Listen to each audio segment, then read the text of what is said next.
Marvel Rivals is by far the best hero shooter I've ever played, and I've played like 2 others. It's a 6v6 competitive shooter where you have to work together with your team to complete various objectives like capture and defend a point on the map, escorting a payload, which in this case happens to be a big blob of goo that only moves when you stand around it. And maybe you want to eat a little bit of it, but you shouldn't do that. If you've ever played Overwatch, it's basically that. Except Marvel Rivals has 18 times the player count. Not only has Marvel Rivals become the most popular hero shooter out right now, but it is the 2nd most popular multiplayer game on Steam. Only beat out by Counter-Strike 2, but I blame gambling and emotionally unavailable parents for that. Sure, it's a lot like Overwatch, but the game is not just succeeding because it copied others like it. I mean, kind of, but it's deeper than that. Marvel Rivals takes only the best elements from other games like it and builds on them with cool shit like team-up abilities and destructible environments. Hulk can pick up Wolverine and throw him through a wall, and all Tracer can do is distract the masses from company misconduct. Rivals is incredibly polished. It's got these beautiful stylized graphics, perfect character design, and I mean really perfect. And most importantly, it was made for Marvel fans, going so far beyond just cashing in on the MCU. When you really look at it, it's obvious why everyone seems to love Marvel Rivals. I love to play video games. I'm not very good at them. I don't know why. I think it's got something to do with the dent in the back of my head. I'm pretty sure I got dropped on a soft spot as a baby. I've also got this thing with my nose where if I breathe in too hard, it closes. So I might just not be getting enough oxygen. What I love about Marvel Rivals is you only need minimal oxygen. There is a high skill ceiling to the game, but some characters are a lot easier than others. If I'm feeling a little smooth brain on Spider-Man, I understand the Green Goblin now. I can switch over to Punisher and then just hold down left click in the general direction of people. Or I can go Scarlet Witch, who literally doesn't have to aim at all. She will just auto suck you.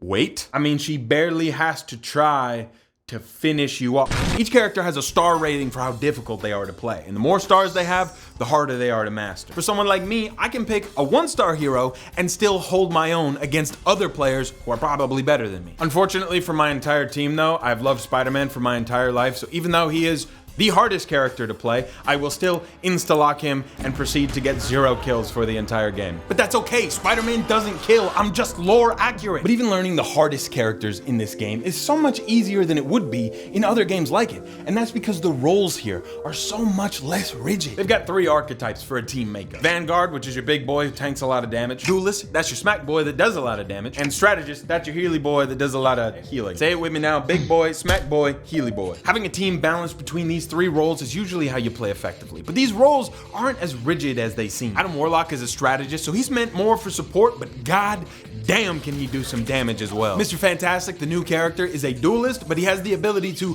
puff up and get big like a tank, so you can play him more like a Vanguard if you want. And Venom is a Vanguard, but he's got the swing ability that Spider-Man has. So if instead of holding the front line, you want to swing back and dive down on their poor, unsuspecting healers in the back line, you could do that too. And if it's Jeff, it's deserved. The versatility of these characters makes it not only possible, but really fun to experiment with different team compositions. It keeps the barrier to entry low enough that I don't get instantly discouraged and give up like other shooters that I will not name, Rainbow Six Siege. And while it is good for casual players, there's also that high skill ceiling. If you're like me and you keep insta-locking Spider-Man no matter how many times your team tells you to switch off, eventually you will get a handle on the character, even if just for a moment. And when you do, when you pull off a great play, oh, it feels good. Don't mess with the Amazing Spider-Man! The Amazing Spider-Man! Don't fucking mess with him, dude! You're going 50, dude, you're fucking crushing it right now, bro. Who am I? Are you sure you want to know? Another thing that makes this game really easy to get into for casual players is that you can physically get into the game really easily. You press the big yellow button and it finds a match instantly. You don't even have time to second guess this. The only problem I really have is when I play with some of my friends who are a lot better than me, I will get into a game where everyone is a lot better than me and I get rolled instantly. But I think the only fix for that is to get good or get off. Or insta-lock Spider-Man. This is the game, I swear. This is the one. This is the one. Spider-Man would never give up, and neither should you.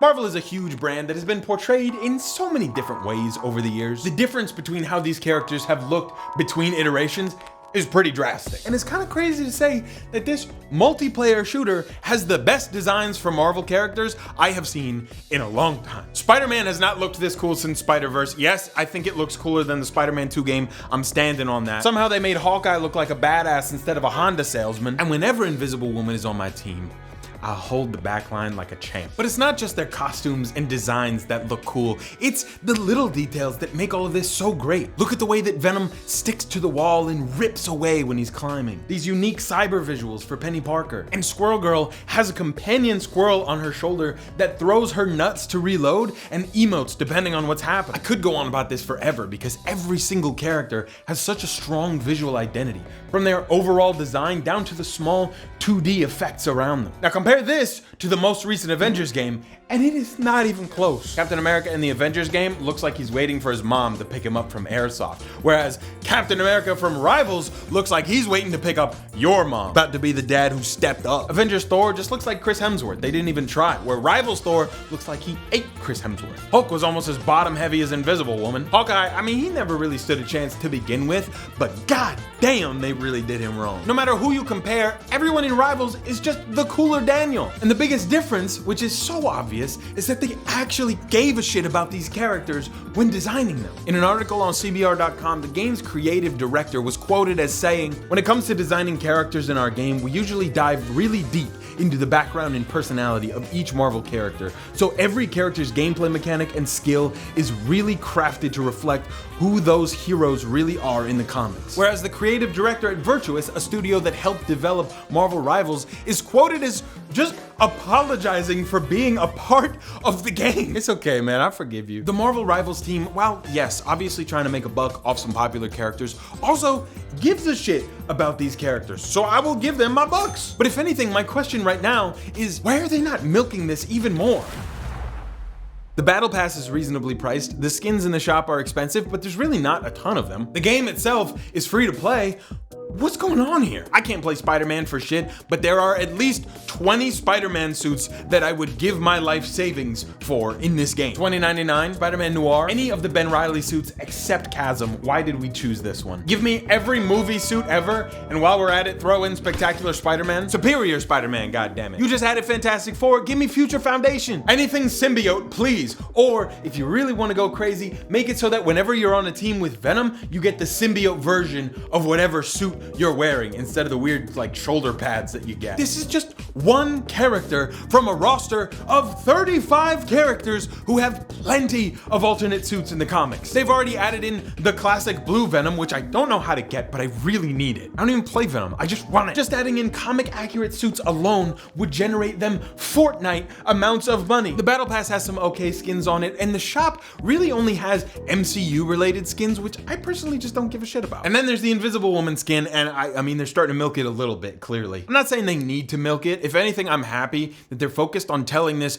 Dracula story with season 1 rather than just filling the shop with wallet drainers. I guess I'm just shocked that there isn't more. I just love cosmetic shit. I don't know. I like when my character in the game looks unique and cool. I also like it in real life, which is why I took a sponsor from Cool Shirts, who actually sent me this cool shirt right here, the Born to Grill t-shirt. It's actually one of a few they sent me for free because being a YouTuber is awesome. I also got this cool sweater, the Nurse tee that has this cool like raised pattern I can't stop messing with. A tie-dye shirt that I actually really love. I'm not usually big on tie-dye, but I like this one. And this hat that you can pause to read if you want. Cool Shirts has a ton of items on the store with a wide range of designs. There's likely something on here that you'll like. There's fun and bright stuff, some dark and gothic items, and some designs that are goofy, but not in like a cheap way. The graphics are still cool. That right there is my bread and butter. I personally like wearing heavyweight tees. They've got the thicker fabric, and these ones fit me really great. I'm about 6'3", and this is a 2XL on me. They're just good quality shirts that you'll probably see me wearing in videos that aren't sponsored just because I like them. Go ahead and check out their full collection at shirts.cool/Bizly, or click the link in my description. And please don't forget to use code Bizly for 10% off. If you do end up getting some, let me know what you got down in the comments. And thank you to Cool Shirts for sponsoring this video.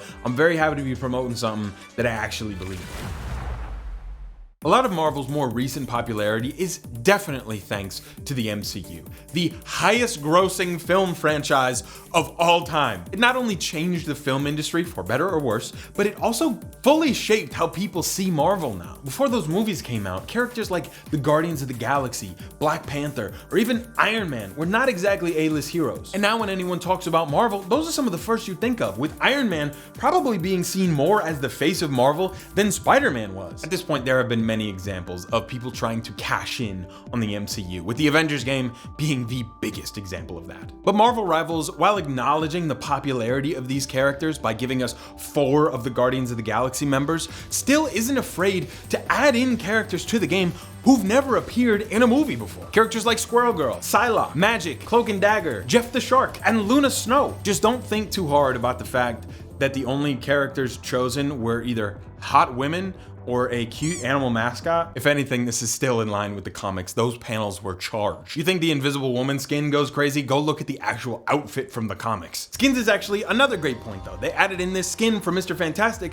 called the Maker, which is a huge reference to the Ultimate Comics. Most people probably don't know anything about the Maker, but not only does Rivals unapologetically throw the skin in there, but they do so in a way that makes you curious about where it came from. They give you a little blurb about him and tell you exactly where you can find his first appearance. I didn't even know a lot about the Maker, and so after I saw the skin in the shop, I went on YouTube and watched like a 2-hour-long video of someone explaining the storyline of the Maker in the Ultimate Comics. And when I hopped on the game later that night, I was telling my friends about it, and it turned out they also watched the exact same video the same day. This game is getting people excited about the comic books in a way you rarely see, and it's because the people who made this game clearly were excited about the comic books. The maps are also just oozing with references. You've got all the landmark buildings like Roxxon Energy, the Baxter Building, Fisk Tower, AIM, all companies in the Marvel Universe. A poster of Heroes for Hire, which is a hero team from the 90s consisting mainly of Luke Cage and Danny Rand Iron Fist. The bar with no name, the secret villain chill spot from the comics. All of this stuff isn't just one map. Even if you don't know what all this stuff is, and I'm not exactly an expert myself, but I am a Wikipedia warrior, it's all of these little details that culminate into a well thought out and charming game. One look will tell you that they took this seriously and cared a lot about it. There's also how the characters interact with each other that adds so much to the game. Here in the beginning lobby, you can hear some of the heroes bantering back and forth. There's the big fella. Who do we smash? Won't know soon enough. Wanna smash Doom? It reminds me so much of the Injustice games, where in the beginning of the match, the characters would also banter back and forth. I'd always start matches with different characters just to see what they would say to each other. I'm not gonna say this is the most faithful adaptation, and I also won't say that it wasn't strategically made to make money, because goddamn that skin is crazy. But they clearly care and are getting people excited about some of the characters that maybe weren't so popular before. It's very much like Smash Bros, where people would get so hyped just anticipating what character was gonna be added next. I don't like that game very much, but even I remember when they added Steve to Smash. People were freaking out. And Rivals very much captures that same excitement. I mean, when they dropped the Mr. Fantastic and Invisible Woman trailers, me and my friends were sitting in call watching it and getting hyped. And the Marvel roster is so huge. There are so many characters that I imagine people want to see get added to the game, and so everyone just gets excited, sitting on the edge of their seat wondering what will come next. I have some ideas for what I would like to see added to the game, as well as a game mode that I think would be really cool. First up, gotta see Deadpool in the game, and maybe have a team up with Wolverine and Jeff the Shark. I think he'd make for a really good mix between short and long range. Maybe he could switch between the swords and the guns, kind of like Black Widow. They could also add like a less gory dismemberment system. Like his limbs fall off, but you can still keep playing without like an arm or a leg. If you're missing only one arm, your attack damage gets cut in half. You're missing both, you can't attack anymore. Same goes for your legs, except your movement speed gets cut in half and you have to hop around. I'd also like to see Gambit, but only because I saw a mock-up for him online and now I really want to play as him. She-Hulk, I will not elaborate on why. I think Ant-Man would be ridiculously fun. His ult could be going Giant Man. I'm not really sure how his attacks could work, but maybe you can come up with something in the comments. I'd love to see some more Spider-Man villains get in there, like Green Goblin, Shocker, or Carnage. I don't know why I think Shocker would be really fun in an unexpected addition. It would also have to be the design where it looks like he got pressed in a waffle iron. It would be so cool if they could give Spider-Man variants for the other Spider people. Like you could have a Miles Morales variant that has a different voice actor and everything. Maybe some slightly different powers. Really introducing a variant system for all the characters would be such a cool way to introduce some of people's favorites without clogging up the roster. It's something they did really well in Injustice 2. Like, for example, they gave the Flash a Reverse Flash variant, and he was a demon. And because their powers are so similar, they really didn't have to change all that much. It was mostly the same moves. And now for my game mode pitch, hear me out. A World Breaker Hulk 1v6 asymmetrical game mode, where Hulk is trying to destroy key points around the map or capture a point while the other team is trying to stop him. See, World Breaker Hulk comes from the World War Hulk storyline, where the Illuminati, which is like the Avengers but different, tricked him and exiled him to another planet. Some shit happened, he absorbed the radiation from an entire planet, and then he pulled back up on Earth, wreaking havoc. He was demolishing heroes left and right. I think a game mode where everyone had to team up to defeat the Hulk or protect the world from the Hulk would at least be dope. And if me mentioning the World War Hulk storyline got you interested, you should go and watch my favorite YouTube channel about comic books, Comic Storian. There's a big long video reading the entire storyline over there, which is where I learned about it in the first place. See, I was always interested in comic books, but I found the piles and piles of material to be so intimidating. And watching Comic Storian is really what got me into and sparked my love for these comic books. Unfortunately, the creator of Comic Storian passed away in June of last year, but there is still so much up on that channel. Plus, his brother has continued the channel and is actually doing spotlights on some of the different Marvel Rivals characters that you might not be familiar with. So if Marvel Rivals has got you curious about Marvel Comics, that's a great place to start. There's a reason these stories are so popular, and the best thing about Marvel Rivals is that it understands that. Anyway, that's all I got for this video. Click the card right here to go and watch another one. I don't normally make videos like this, but I'm a big Marvel freak, so I wanted to do this one. Thank you for 277,000 subscribers. It's a big number. Thank you. Goodbye.